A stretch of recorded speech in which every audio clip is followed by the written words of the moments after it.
নমস্কার, আমি ঝুমা বলছি পশ্চিম ডামলিং রিসোর্ট থেকে।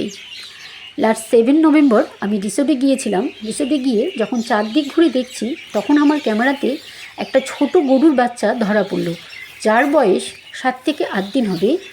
দেখছি সে চারিদিকে ঘুরছে আর মা মা করে চিৎকার করছে। তাতে আমার বুঝতে অসুবিধা হলো না যে সে তার মাকে হারিয়ে ফেলেছে। তাই আমি তার সাথে যা করলাম বা যা বললাম তা আপনারা নিজেরাই একটু দেখুন। কি হয়েছে? মাকে হারিয়ে ফেলছিস?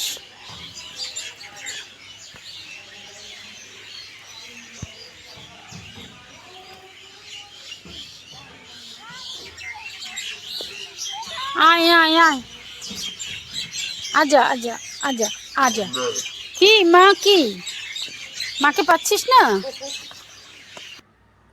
আমি যখন ডাকলাম সে একটু এগিয়ে এলো, তারপর আবার চলে গেল, বোধহয় ভয় পেয়ে গেছে। যাই হোক, তাতে এখন চারিদিকে সন্ধ্যা নেমে এসেছে। তাই আমি আমার স্টাফদের বললাম যে একে যেন আর রিসোর্টের বাইরে না বের করে, কেন কি বড় কোনো পশুর হাতে তার প্রাণটা যেতে পারে।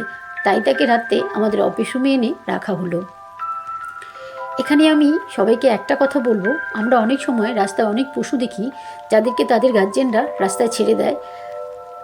যদি আমরা পারি সবাই এদেরকে একটু করে জল আর একটু করে খাবার দিতে, কেন কি মানুষের সাথে সাথে পশুদেরও পৃথিবীতে বাঁচার সমান অধিকার রয়েছে। Thank you.